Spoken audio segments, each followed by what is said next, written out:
your spiritual practice look like? Do you show up for it consistently day after day, or does most of the time it feel like you're just dabbling? Well, it's true that the modern hustle and bustle of today's world can make it really hard to find the time to practice. The reality is that as little as 5 to 10 minutes of spiritual self practice daily or almost daily can have life changing effects on you and your well being. So, merry meet. I am Aislin. This is Ask Aislin, and tonight we are going to be talking about the importance of setting up a daily or almost daily spiritual practice, as well as some simple things that you can do to incorporate into yours. So, welcome everybody to those who are joining us. Great to see those who are live. I see Cindy's in the chat. And so for those of you who are live, we will have a Q&A at the end. You can leave questions and comments. I'll be watching the chat as we go, but we will have the Q&A at the end. And so leave your questions there. And if you like what you hear, leave a heart or a thumbs up somewhere in the video, and it just helps us get this out to the feed of more people. Okay, so I'm going to dive in and I'm going to talk a little bit about my own experience setting up a daily practice, some of the issues that I ran into doing this for myself. And then I'm going to share with you some simple things that you can do that you can incorporate into a practice. Now, this is a question that I get asked about a lot. People are looking to, connect. One of the best ways that we can connect to what's outside of us is through setting up a daily practice. And probably the things that I hear the most from people is just not having enough time, not knowing what to do. And then there can be some other roadblocks that get in our way as well, some challenges that can sometimes be mental or some emotional blockages towards setting this up as well. So we're going to talk about all of that and more tonight. So let us start with just a little bit about how I came to understand how truly important the daily practice is. So the pandemic really forced everything online. And so that was a real turning point in my life. Like up until that point, I was very busy. I'm always very busy, but I was very busy prior to the pandemic. I worked in person at a learning center. Sometimes I was working, 45 to 50 hours a week just seeing students there. I had my own in-person coven, which was meeting sometimes 2 to 3 times a month, sometimes more. There were classes that were being taught, rituals. And though I loved this life very much, it didn't leave a lot of time for me and my practice. And that was a real issue for me. So when the pandemic came, as you know, it forced many of us online. And I found that I had more time. I never really experienced that thing where everybody baked and did crochet and picked up all these hobbies during the pandemic, because I really was working a lot. When the kids went online, it just meant the same kind of work, but I was online. But what I wasn't doing is I wasn't driving back and forth to the office every day, which, that's some extra time that we don't always realize is getting sucked out of our day. And so what I decided to do during this time is to take my advanced yoga training classes. And these classes really helped me a lot because they were geared towards not just yoga asana, just not movement practice like I'd learned in my first training. I was doing meditation, breath work, Kundalini energy exercises. And in an effort to really learn how to teach those to other people, I decided to set up a daily practice for me. And so what I would do is take all the things I was learning and I would stack them into practices. And I was, like I mentioned, I was learning breath work, I was learning Kundalini energy work. I was learning about mantras and mudras, hand gestures that kind of change the energy of our body. And of course, I was learning about different meditation techniques. Now, this was really eye-opening for me when I began to set up this practice for myself so I could practice what I was going to teach eventually. And what I found is that my intuition and my spiritual gifts really accelerated because of this consistent and regular work that I was doing. So this was really eye-opening for me.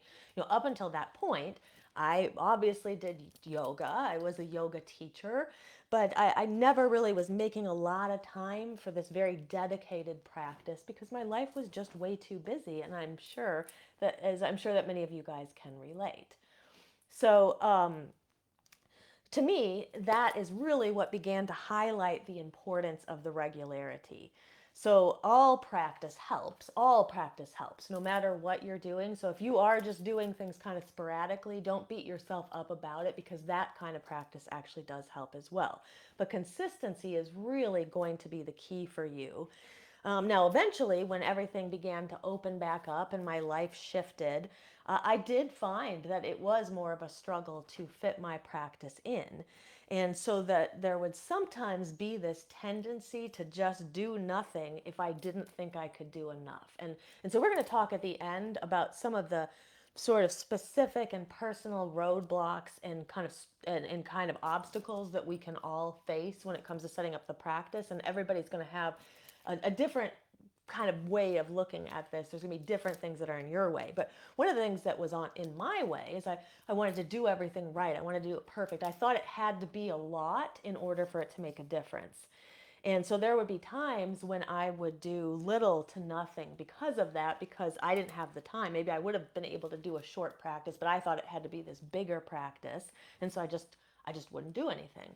And those of you who know what it's like, right, to struggle like that, to want to be doing a practice and not being able to do it, you know that that doesn't feel great. It didn't feel great in my body, in my physical body. It didn't feel great in my mental or my emotional body.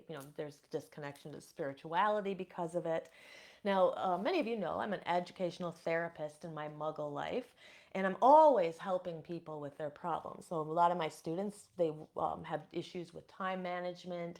They have issues with self-esteem and self-confidence and anxiety and all these different things. And so I set out to kind of solve this problem for myself the way that I would solve this for my students who are struggling with time or struggling to fit in their studying, or the various different things that were going to progress their student lives. And I realized during this that there was great value in these small bite-sized practices as long as they were done consistently.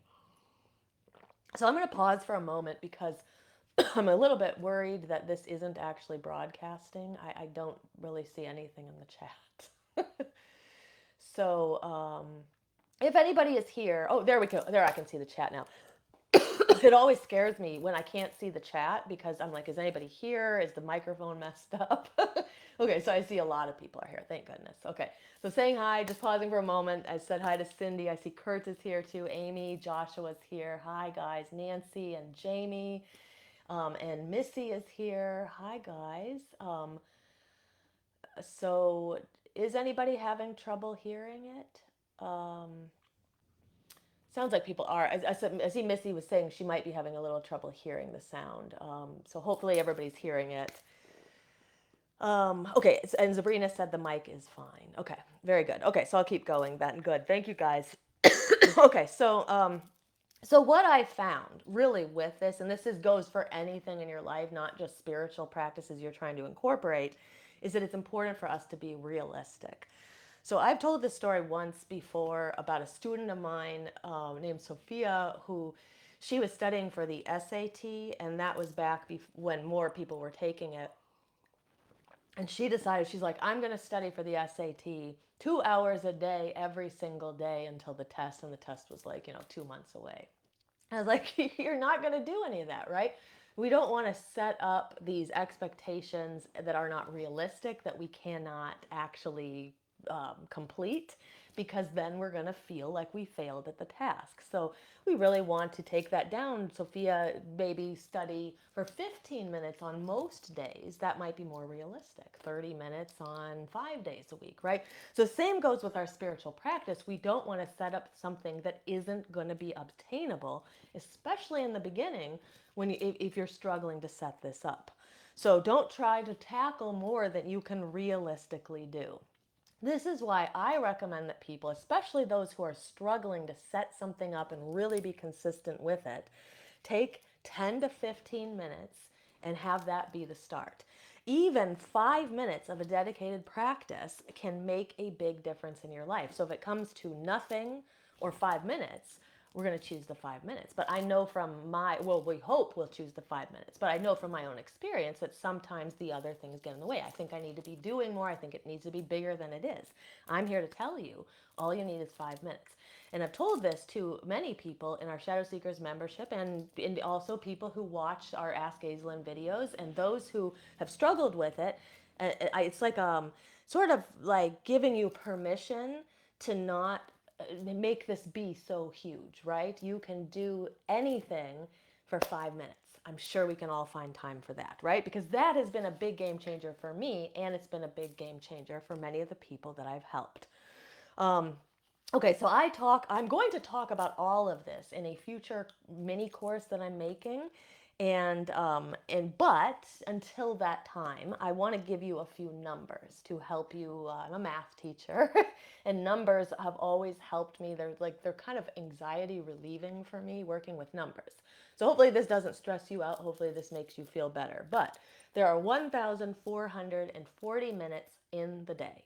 And you're awake approximately 2/3 of that time. And in fact, most of us are probably awake more than 2/3 of that time because most people don't get 8 hours of sleep. Realistically, I know from talking to the people in our membership, we're looking at 5, 6, some people get 7, maybe some people get more. But about 960 minutes of your day is awake if you're sleeping for 8 hours a day. Okay, so if you were to do a practice that was 10 minutes, that is 1% of your waking time. If you did a practice that was 5 minutes a day, that would be 0.5% of your waking time. And so when your ego and your inner saboteur kind of shows up and tries to take over here and tries to tell you that there's not enough time to do this, and to do it the way you want to do it or do it right, you can remind them of these numbers. I find that having something to combat the limiting thoughts that may come in can be very helpful. So surely our peace, our well-being, your spiritual evolution, which is a promise at the end of like really consistent practice, is worth 0.5% to 1% of your time. So I say that just so you can see, how possible this could be. We can all find a way to work that in. Okay, so the next question that really can get in people's way is what to do. People don't know what to do. They think it has to be really elaborate. They think it may be out of their means. They think they have to have a bunch of stuff to do it. None of this is true. We can do very, very simple practices. And so what I'm going to do is I'm going to share with you some of the simple practices that I've done. I've spoken about many of these in different episodes, but here we're going to put them all together. And so what I recommend that you do as you listen to this is just be thinking about any of these things that sound reasonable to you, that maybe some of them may even sound like really exciting to you, like something you've never tried before, or maybe something you used to do that you fell off of, or something you've heard other people doing that sounds fun. So really think about this as we go through. I'm going to share 9 different things. You don't have to like all of them. You just need to find 1 or 2 that you like here, okay? And what I also want to mention too is that going back to that liking aspect of this is that none of this should feel like a chore. So we want this to be something that you're excited about, that you want to do. If you think about like an exercise regimen, like let's say somebody wants to set up some kind of an exercise program. Well, what we don't want to do is we don't want to set up something that we're going to find like drudgery or a grind in order to be able to do, right? So I don't really particularly like long distance running. I never have. And so there was times in my life when I would just push myself to run 3-4 miles, just because I thought I had to, because I thought that was what it was like to be healthy, but I hated it.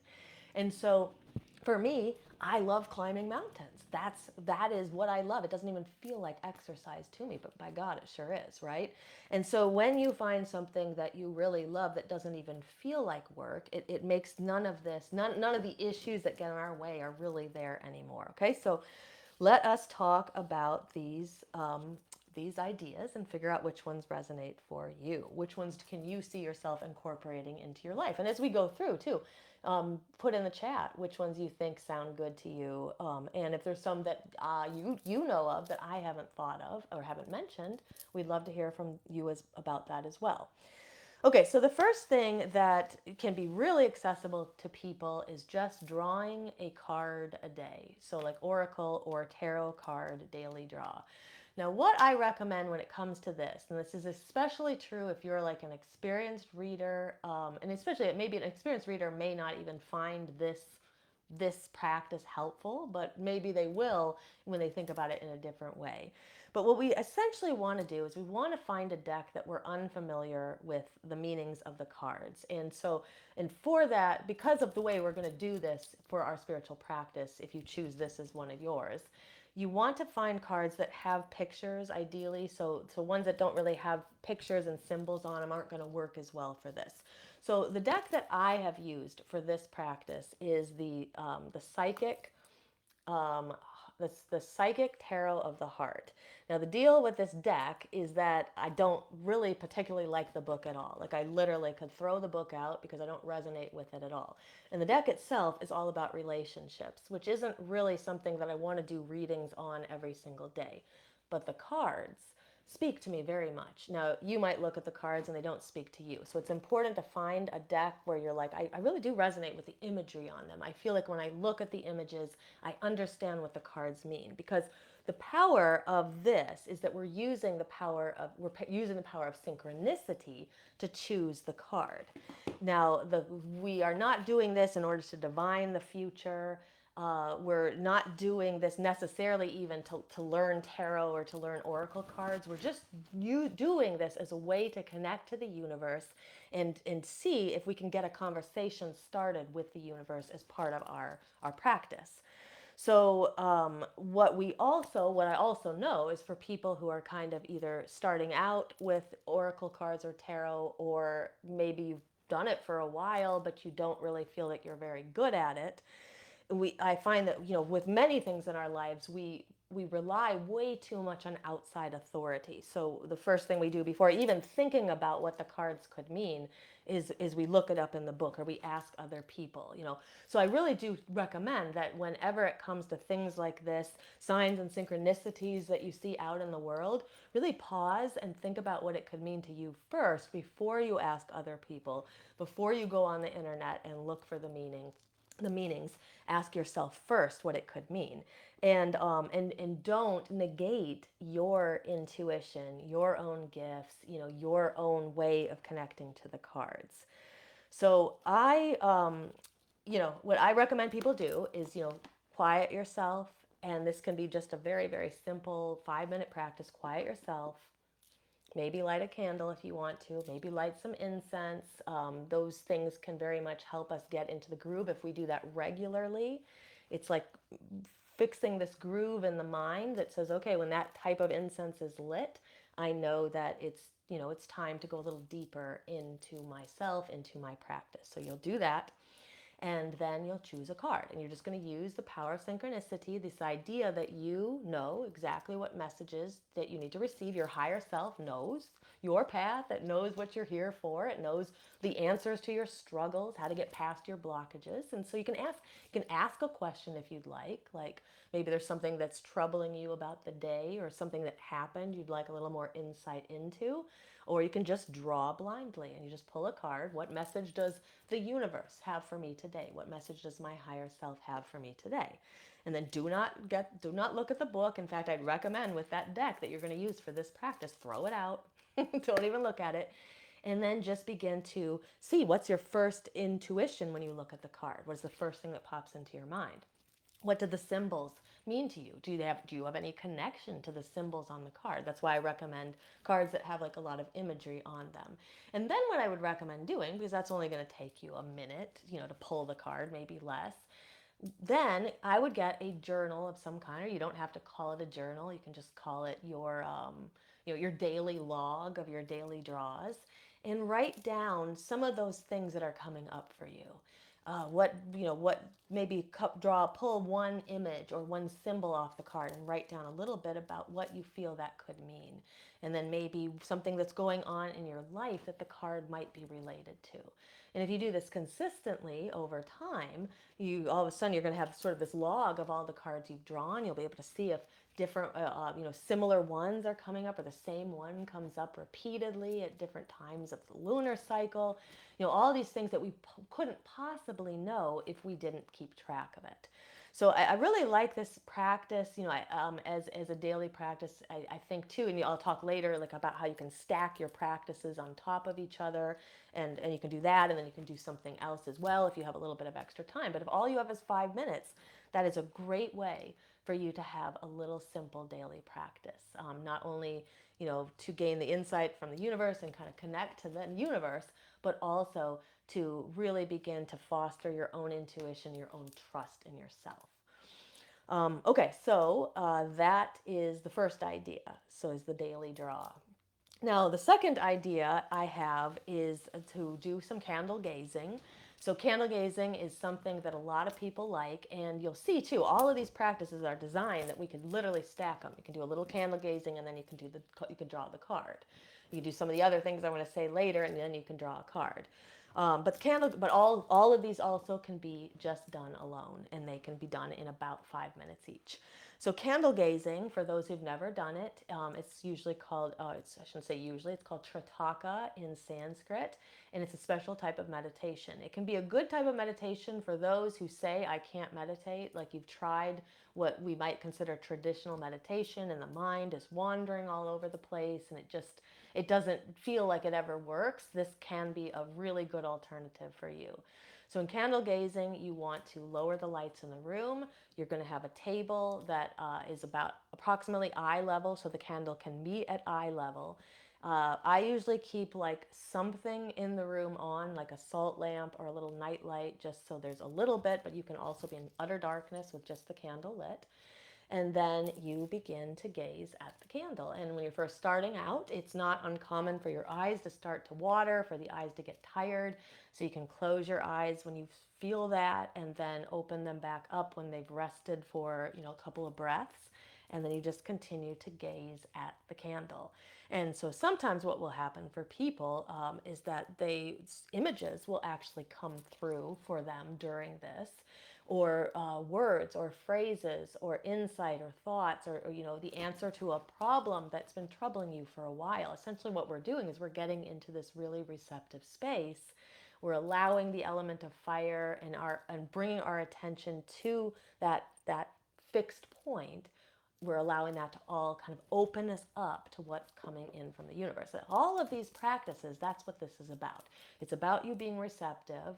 The practices are designed to make you receptive so that you're more open to the universe, you're more open to the deities if you work with them, you're more open to your higher self, and you're just feeling better all around.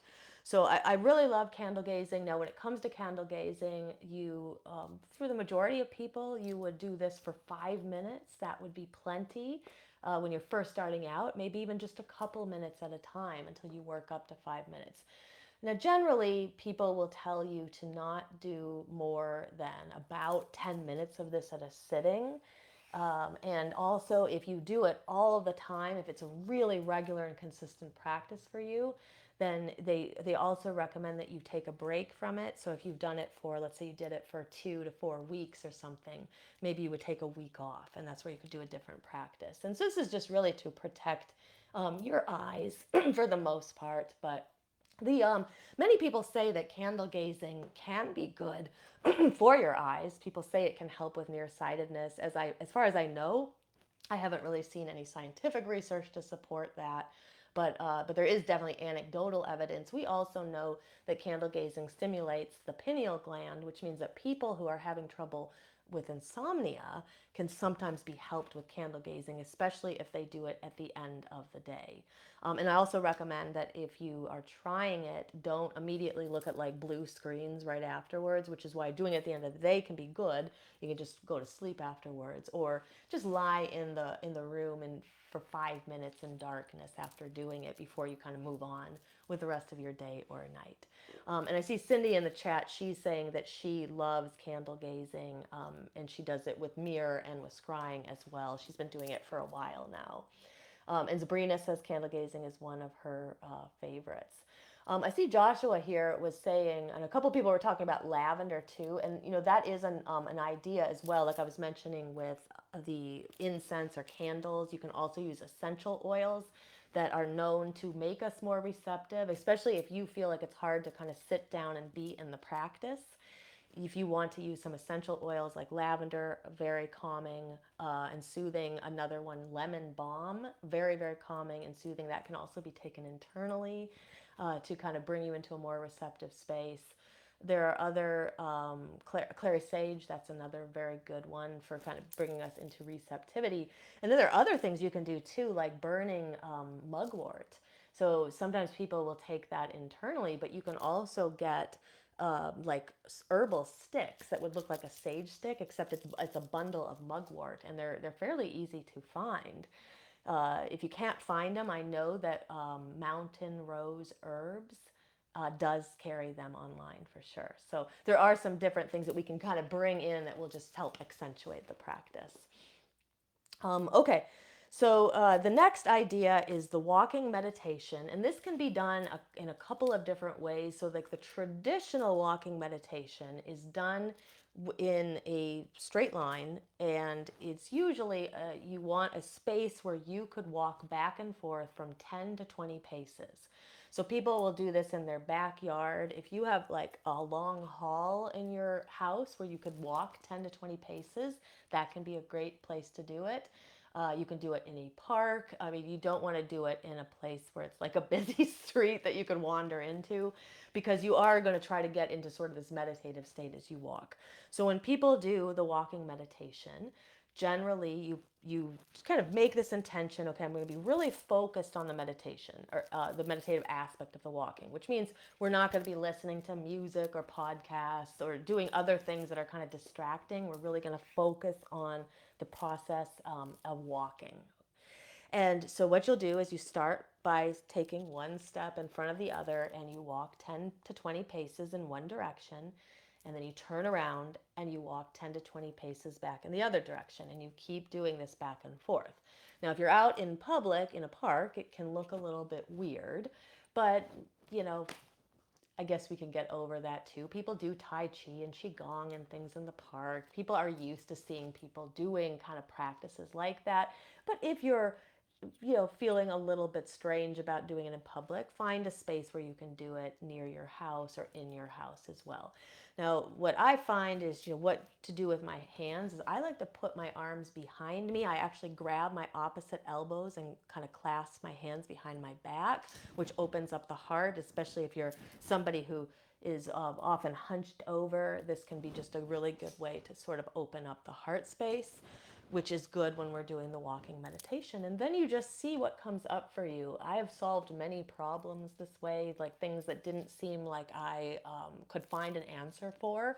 I'm often able to find it through the walking meditation. So, really great idea for people, especially people who are not really finding a lot of benefit from standard meditation, have trouble sitting in meditation, people who have ADHD or other attentional issues like a lot of my students do in my educational therapy practice. And so they will tell me oftentimes they're like, meditation doesn't work for us or for me, but walking meditation can be very helpful for people who find standard meditation, traditional meditation doesn't work as well. So that segues me into intuitive movement, which is another form of meditation, but also it's sort of a body meditation. Now, what I really love about intuitive movement is that it taps deeply into the sacral chakra, which is a chakra that for many of us has issues. The sacral chakra is located slightly below the navel. It is connected to our sex organs, to our reproductive system. It's connected to our hips. It's connected to our sensuality, our sexuality, our creativity, the divine feminine, the element of water, our ability to go with the flow. So in today's modern world that doesn't make it very easy to go with the flow, working with the sacral chakra is really important. And most people that I talk to seem to have some kind of issue with their sacral chakra just based on the world that we live in. So intuitive movement can really help you with that. During intuitive movement, you can absolutely do this in silence. You absolutely can. But I recommend that people turn on music, and I would find music that you find you can move to. And you really want to be able to find music that you can move to in sort of a flowing manner. So for me, that's usually going to be some kind of witchy music, drumming, things that just make you feel kind of like connected to yourself, connected to the craft. And then I would close my eyes and you just begin to move to the music. And you really let your body express itself in the way it needs to. And so what will happen is that sometimes we have tension caught up in parts of the body that we're not even aware of. Like especially I was talking about the sacral chakra. So there's a lot of people will carry like tension from trauma or abuse in their hips. And when we start to do the intuitive movement, it can really make us sort of open ourselves up and start to let go of some of that energy. And so it isn't uncommon for people to have like really emotional responses to this. And so we have had a member, and I remember, she sadly, very sadly, crossed through the veils back in April. But I remember when I first talked about intuitive movement, and she was on one of these Ask Aislins, and I remember her telling me how what an incredible experience this was for her, how had gone through some chemo and had had a lot of trauma in her life. And when she started to do this intuitive movement, she said she began to just be able to express herself in a way that she hadn't in so long. And she found that she was just crying, and she didn't even know why, but she was just letting go of all of this energy. And it really, really changed her practice. And I like to think that it helped her let go of some things before it was time for her to transition out of this incarnation. But it can be such a profound experience. I remember I first really learned intuitive movement when I was training to be a doula. It's very good for pregnant women as well. Just there's people all kinds of people are carrying tension and just kind of some emotions, but pregnant women tend to carry a lot here too, and so they can let go of that way. So just a really great practice, and so good to getting into a meditative state, but also letting go of kind of emotional blockages and energetic blockages in your body. So the next idea is breath work.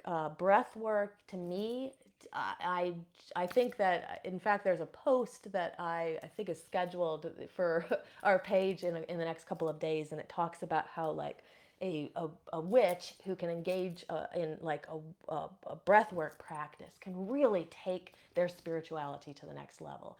Our breath is something that we fight against. The majority of us breathe very, very shallowly. If you pay attention to your breath, many people are going to find that they're breathing up here in the chest. They'll find that they're holding tension in the abdomen and in the chest and the heart space. There's a variety of reasons why we do that, but here's the thing, is that your breath is called prana in Sanskrit. Prana literally translates to life force. So your breath is your life force. The food that you take in is also contains prana. It's all the life force that you're bringing in. And so when we are not breathing properly, and studies show that the majority of us are taking in like about 20% of the actual capacity of our lungs in any given breath. This is crazy to me that we're only taking in like a fifth of the amount of energy that we could be. So just imagine what we could do if we could really figure out how to move this energy through our body. This is why breath work can be one of the biggest accelerators for a person's practice. So if you've never tried it, I highly recommend that you try incorporating in like 5 to 10 minutes of breath work frequently and see how this changes you. For me, it was a complete and utter game changer. It helped me break through blockages in my life, that obstacles that were holding me back mentally and emotionally.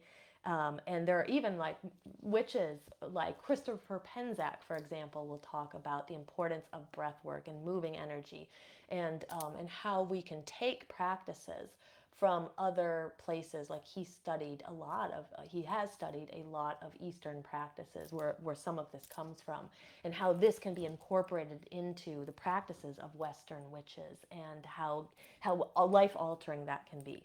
So here's some ideas for some breaths. So I recommend, it kind of depends on how much time you have. If you only got 5 minutes, you could do like 2 breaths for a couple minutes each. If you have more like 10 minutes, you could do 3 or 4 breaths for a couple minutes each. So one breath that's very nice is called the healing square breath. So this is a breath where you breathe in for a count of 4, you hold for a count of 4, you breathe out for a count of 4, and you hold for a count of 4. And you do that over and over and over and again. It's very good for bringing down the system. Another breath that's very good is the breath of fire. So this is where, if you've never done it before, many of you know it, I know, but if you've never tried it before, this is where you kind of act like you're fogging up a mirror so you can feel what this is going to feel like. And put your hand on your belly, because that's the feeling that we need. So there's going to be this staccato exhale with the belly, and there is a passive inhale in between the breaths. So then we close the mouth and it looks like.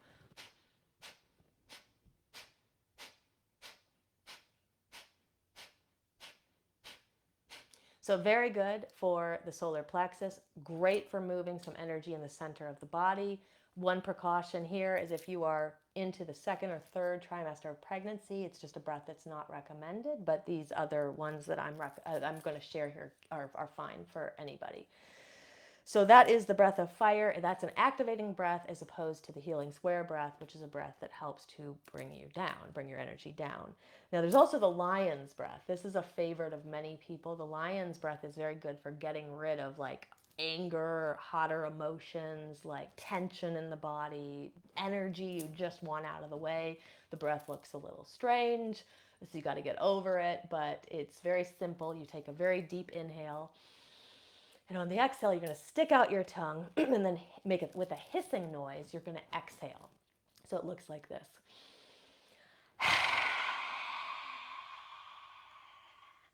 And you can do that for 3, 4, 5, 6 times. And just as you do it, just imagine just getting rid of energy that's in your body that you don't need to be there, that you want gone. Very, very, very good breath. And then another breath that is very good is the Brahmari breath, very good for anxiety. The Brahmari breath is called the bee's breath. Brahmari is the deity of the bees in Sanskrit. So to do the Brahmari breath, you basically close off your ears, and then you'll take an inhale, and on the exhale, you're going to make a long exhale, and you'll make a buzzing noise as you do it. Now, with your ears kind of closed off, that sound goes into your head. It reverberates in there, so it can be very meditative to do this. This is a great breath for activating the throat chakra. So it looks like this.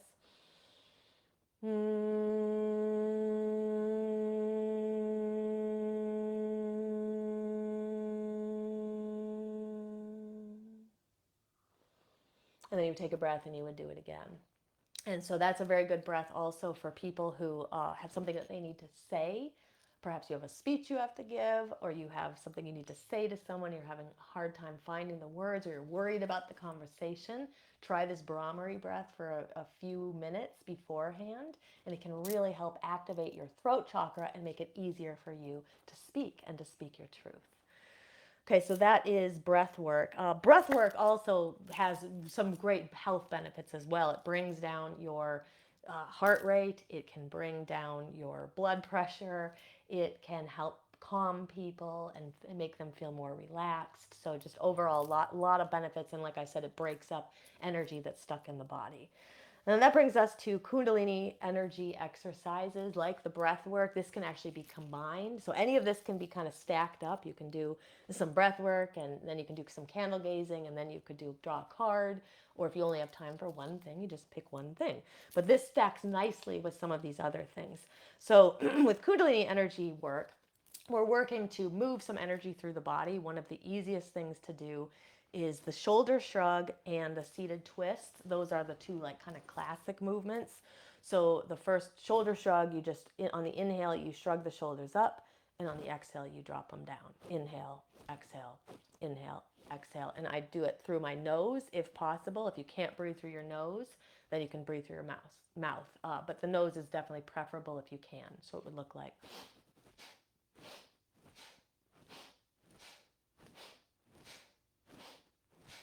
Now, the key to these is doing them for a couple of minutes. So I would recommend doing something like that for a couple of minutes so you can actually really feel the energy moving. When you end that practice, what I usually do is hold kind of the final movement and suspend the breath, hold it for as long as you can, and then exhale, and then just sit for a moment and just feel the energy in your body. And many, many people will feel a tremendous amount of energy. It sort of feels like there's a buzz, there's kind of a vibration in the body. That is the energy that you have moved through your body. This can be very good for breaking up stuck and stagnant energy in the shoulders and the heart. Another classic one is the spinal twist. So you would inhale, put your hands on your shoulders, you inhale to the left, you exhale to the right, inhale, exhale.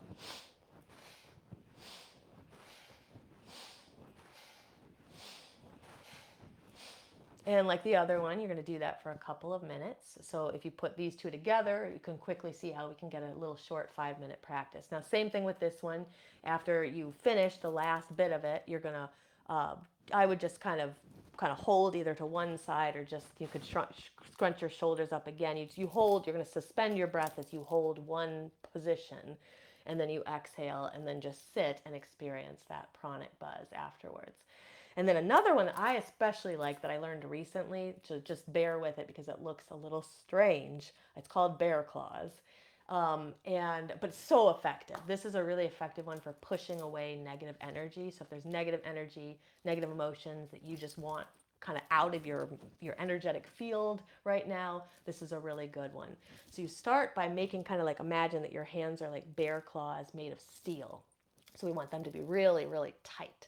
And then what you'll do is you are going to push away with the right, and you blow out through like an O-shaped mouth, so it's an exhale.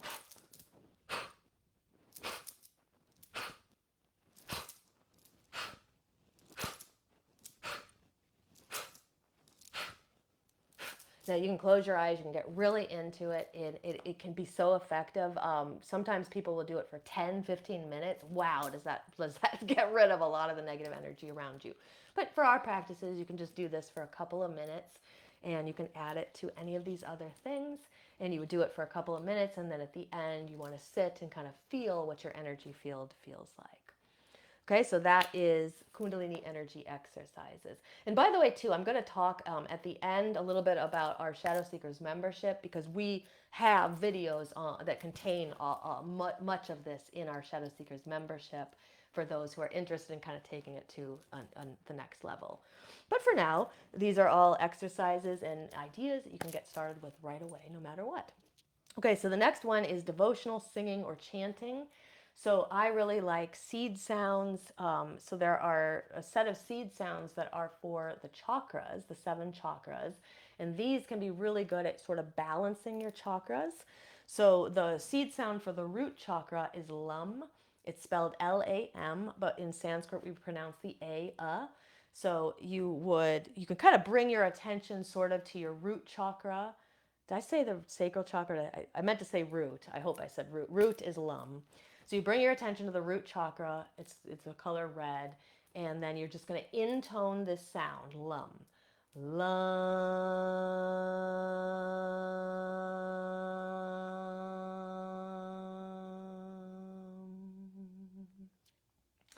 And then you would move on to the next one. So the next one is the sacral chakra right below your navel. And the seed sound for that is Vam. So they're all going to rhyme here with the sound. This one is Vam. And so you'd bring your attention to your sacral chakra, which is the color orange, and then you would intone Vam. You generally hold it out as long as you can, and then you'll pause in between, and then you would move on to the solar plexus. This one is Rum, spelled R-A-M, but we pronounce it Rum. The heart is Yum. The throat is Hum. And then when we get to the third eye, this is Om. And then the crown chakra is usually just a silent Om. So you just kind of bring your attention to the crown chakra and you imagine the sound Om reverberating through your mind. And then you start over and you go back down to the root and start again with Lum, and then you build up from there. So afterwards, I will put in the chat here all of the seed sounds, their spellings, and the chakras that they're for, just for anybody who's never done this before. So you have that right there, and you can follow along with it. And then another really good mantra is Satanama, and Satanama essentially means birth, life, sorry, birth, life, death, and rebirth. Satanama. And so it's just a mantra that can help connect you to the universe. It can help to, connect you to your higher self, to something outside of you.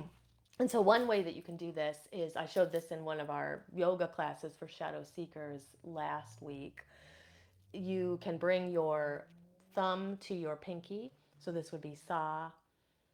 I think I might even show this in last week's episode, but it's a very good one. So sa, ta, na, ma, sa, ta, na, ma, sa, ta, na, ma, sa, ta, na, ma.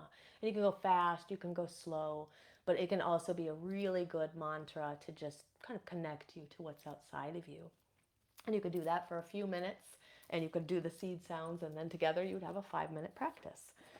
So just two other things I'm going to mention here. Yin yoga is another one that I really like, especially with affirmations. So if you have a limiting belief, like, let's say, this is a one I hear a lot, like, I don't have enough money, or I don't, I never have enough abundance, I'll never have enough to survive. You can sort of change that mantra to something that's more positive.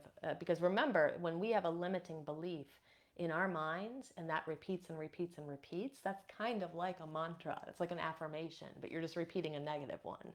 So we can combat that. It sounds simple, it sounds too easy to work, but it actually does. And you can combat that with something more positive. So there's more than enough for everyone, including me. And then what you can do is you can get into a meditative state, or like a meditative pose. I really like some yin style poses. There's one called sleeping pigeon that I really like a lot. There's one called waterfall, and you can also do it up against a wall, and it's called legs up the wall. And this is where you just kind of scoot your butt up to the edge of the wall, and then you put your legs up the wall. And then just lie there for 5 minutes, and then you repeat over and over and over this affirmation that you've come up with. And you don't have to believe it at first. It can sound silly and trite, but you just say it over and over and over again. And I was somebody who was very resistant to affirmations like this, but when I gave it a try and I got over myself, got over my stupid ego that's always in the way, right? Then I found that these actually can have quite a profound transformation on our own thoughts. So that is a really good way to kind of incorporate the affirmations rather than just saying them, to actually do them while you're in these different poses. There's another one that's good for the solar plexus, where you sit. It's basically like a seated forward fold that you might do in yoga, and you just sit and then you just lean forward, and you just you're stretching out your hamstrings. You're kind of compressing the solar plexus, which means we're getting some movement in that area as well. And then you repeat your mantras over and over and over again. Okay, and then finally, just classic meditation can always be good as a practice. It doesn't have to be what you think of. It doesn't have to be open awareness meditation where you just sit and clear your mind. That can be very hard for people. It doesn't even have to be the Zen meditation where we're counting. You start to, as you breathe, you're counting 1, 2, 3, 4, 5, 6, 7, 8, 9, 10. You count all the way up to 10 and then back down to try to keep your focus. You can do guided journeying meditation. You can do any kind of meditation that you want.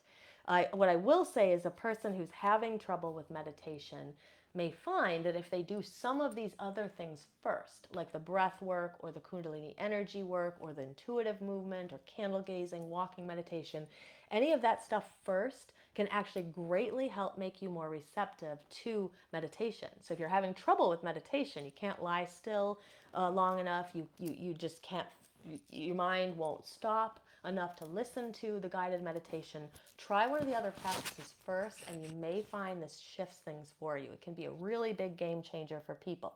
In fact, in the 8 limbs of yoga, meditation comes near the end of it. Meditation isn't really a practice that's just done on itself the way we do in the West. We're just like, boom, we're meditating now.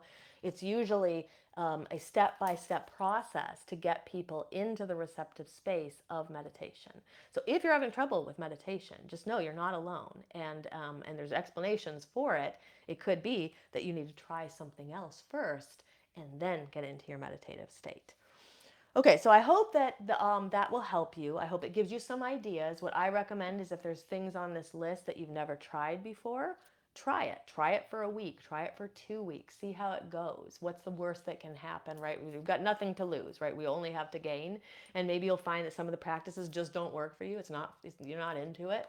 And then other ones you may find, wow, that is an incredible practice I've never even tried before. So what I tell people is, if you don't have much time, start with one of these things. Aim for 5 minutes at first. You can build up to 10 or 15 minutes eventually. You can stack the practices on top of each other when you have more time. What I've also found is if you start small and you really, really commit to it. So for this, you don't have to say daily. This is why I say almost daily, because we want to have this be something that you actually can do. We don't want you to get like a couple days in and already feel like you're failing. I didn't do it 3 days in a row. I'm out. We want you to be able to do this. So commit to 5 days this week where you will do a small practice and see how you feel at the end of that. And you may find that all of a sudden, mysteriously, you have more time. That's what I've always found. And now instead of the 5 minutes, you have time for the 10 minutes. And then you have time for 15 minutes. And all of a sudden, somewhere down the road, now all of a sudden you've got enough time for 1 hour of daily practice. Maybe you will, maybe you won't. But the point is, regularity is the key here. If you're not doing something on a regular basis, then you are probably missing out on this opportunity to really connect more deeply to yourself, more deeply to the divine, more deeply to your higher self, to what's outside of you. And so that regularity and repetition can really help you get in the groove and get you started and get you going. Now, when you're feeling most disconnected, that is the time to connect the most. So this is something to think about. Our natural inclination sometimes can be to pull away when we're not feeling connected, just do nothing, and it gets worse and worse and worse. I'm sure some of you have been there and may even be there right now. But resist this. Resist the urge to pull away. When you're feeling disconnected, lean into it and say, I'm going to try something. I'm going to try candle gazing. I'm going to try walking meditation. I'm going to shake things up and do something I've never done before, especially if you're starting to get bored with a practice that you already have. So if you start doing something small and you can stick to it and make it a daily practice, then the next thing you'll know is that disconnection starts to ease up and you're feeling a lot better. So another thing that I want to say too is that you should try to have one thing that you're going to do every day no matter what. And it should be super, super simple. So for me, it is the candles back on the altar. So every full moon or every new moon, I set an intention with the candles. I usually burn 2 candles, but you can burn 1 or more. I set an intention for that cycle, and every single night without fail, I light the candle and I burn 2, so I should say candles. I light the candles and I burn them for a few minutes, an hour, whatever. And it is that very, very, very simple practice that allows me to continue to connect even when the world is too much, even when life is too busy and there's not even time for the 5-minute practice. At least that gets me to do something. So see if you can find one small little gesture that you can do every day and that you will at least be doing something every day with your spiritual practice. Now, if you find that you've got a lot of resistance to this, to your practice, to doing something regularly, it could be a good time to explore that with your shadow work. So if you're feeling a lot of resistance, ask of yourself a few of these questions. Why is self-care difficult? Why are you not worth the time? Because you got time for everything else. Why are you not worth this time?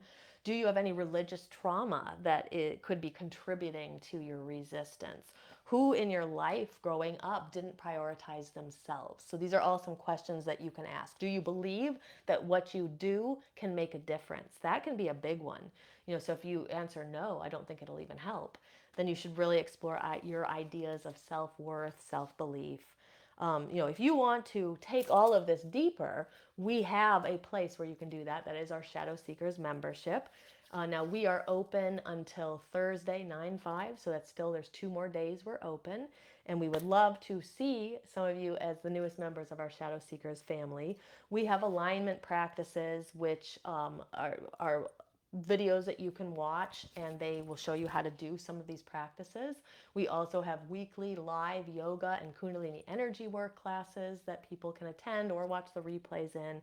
And we also explore various shadow work topics. So we're getting rid of the emotional blockages through the shadow work. We're getting rid of the energetic blockages through the energy work. And it's just a place where people can get the support and the guidance they need without feeling they have to do this all on their own. So I highly recommend you take advantage of that if you would like. And it looks like I can't. This page always changes. I was going to put here we go. I'm just going to put the link to our website where you can go check that out if you would like to learn more about the Shadow Seekers membership and take advantage of it while we're open now for the next couple of days. Okay, so I'm going to shift over now into the Q&A. And I really only had one. I actually didn't have any questions that were sent to me, except for Tracy was asking about working. She says she understands working with shadow work. She's been doing shadow work, and she's not really sure what it means to do energy work. So this entire episode, we were talking a lot about energy work, the breath work stuff that we talked about, the Kundalini energy exercises, balancing chakras, various methods to do that. That is what we mean when we say energy work. So sometimes people see the Shadow Seekers membership come up and they're like, well, I get what shadow work is, but maybe I don't understand what the energy work part is. And that's what it is. It's really moving energy through your body. The deal is with shadow work is we're letting go of emotional blockages. We're letting go of mental blockages in the form of the limiting beliefs, but in the and working through them, I should say too. But with the energy work, we also have kind of residual energy that gets trapped in the body, that gets stuck there. And if even if we're able to deal with the emotional and the mental components of all of this, all of our obstacles and our struggles, we still may leave some of that residual energy in the body that's left over from traumas we experienced in this life or other lives. And the energy work moves tremendous amounts of energy through the body, gets it unstuck, and makes our shadow work even better. It tends to accelerate the process of it. You tend to see better effects when you pair the two together. Most people who do shadow work don't do both of them together and generally don't see as many benefits because of it. So anyway, I hope that kind of answers the question as to what shadow work is. But if you if you want to learn, I shouldn't say shadow work, what energy work is, but if you want to learn more, watch the rest of this episode too.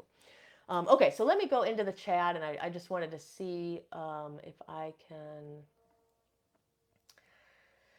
So I feel like I might be missing the top of the chat now, but let's see. Chelsea was saying mugwort's pretty easy to grow. Yeah. And it can be just so good for really getting us into more of a receptive space. Kurt said he likes to use the spirit flame, basically isopropyl alcohol on a fire safe container. Yeah, that can be really dramatic, right? It's really fun to do that in rituals too, to kind of get that dramatic effect of it. Cindy said with her breast cancer diagnosis, Reiki was what started her shadow work. She said, best thing I've ever done for myself. And then she said, though around 8, I believe that was my first experience with seeing or feeling something trying to speak to me. Joshua was talking about the Wim Hof method of breathing, is how he discovered that he could feel and sense energy. Yeah. You know what? There are people who have said, I don't actually understand what you mean when you say energy. How do I or feeling it in my body? And so what many people will find is when they do breathing techniques or they do Kundalini energy exercise techniques, that's the first time they've actually been able to feel what energy feels like. So if you're somebody who doesn't really know what it feels like, try some of the breath work, try some of the Kundalini energy exercises, and you will begin to feel what energy feels like. Sabrina said the lion's breath is a fantastic breath when your nerves are kind of afraid, right? If they're stepped up for the day. I agree. Okay. Missy said she had major surgery 12 years ago, and the breathing tube meant that her throat had a lot of recovery. She said humming was one of the things that the vocal therapist recommended. Yeah, it's so good for, it's stimulating the actual physical vocal cords, but it's also stimulating the energetic part of that underneath it, which is the throat chakra. So good for healing. Okay. There's a lot in the comments, so sometimes it gets hard for me to make sure I'm seeing everything. So if anybody has any questions, put them in the chat and I can answer anything that you've got here. Joshua said, like Aislin was saying, we generally use 20% efficiency when breathing. For most people, it is a subconscious action. When we start to breathe like a child does naturally in our belly, it brings that efficiency up to 80%, which has lots of benefits. Yeah. Takes practicing and being mindful and really conscious of it. Absolutely. And for me, even as a breath work instructor, I still have to become conscious of it. Even just last night, I was like, why are you breathing up in your chest? Like, why are you holding all this tension, right?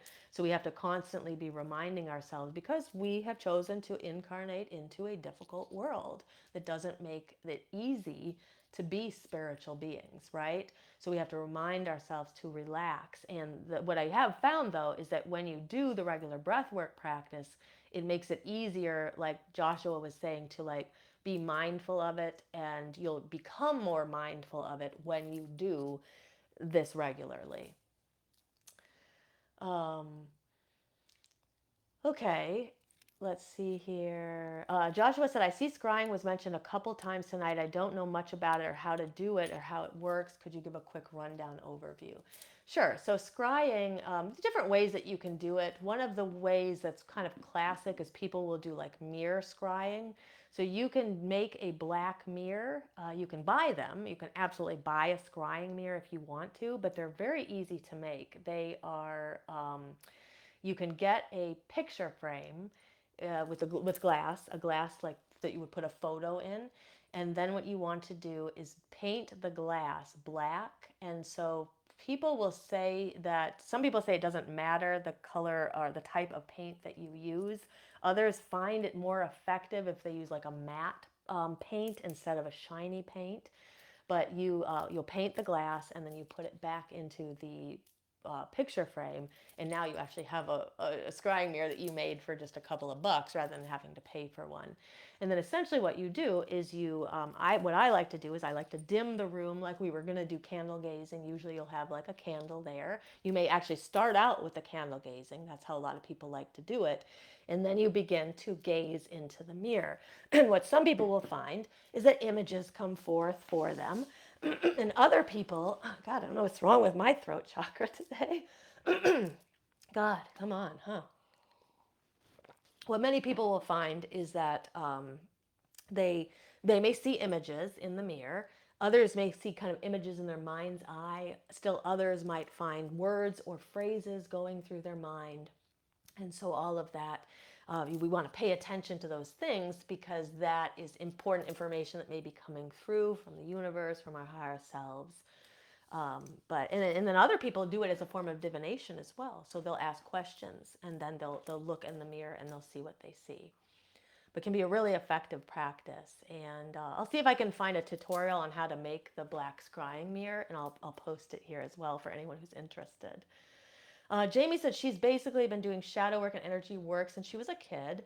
She said just journaling or moving energy in and out of my hands. I guess, yeah, a lot of people have done stuff like this and not even really realize till they hear about it later what they were doing when they were kids.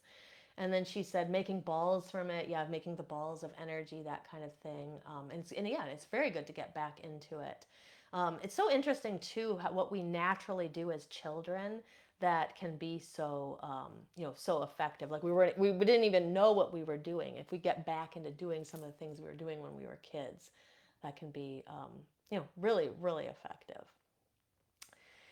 Okay, so if I missed any questions, there's just a lot in the chat. If I missed any questions, I'm going to go back in just a little bit. I'll answer anything I missed. But I do want to tell you what's coming up. So I'm thinking next week, 9/10, there may be no episode that episode.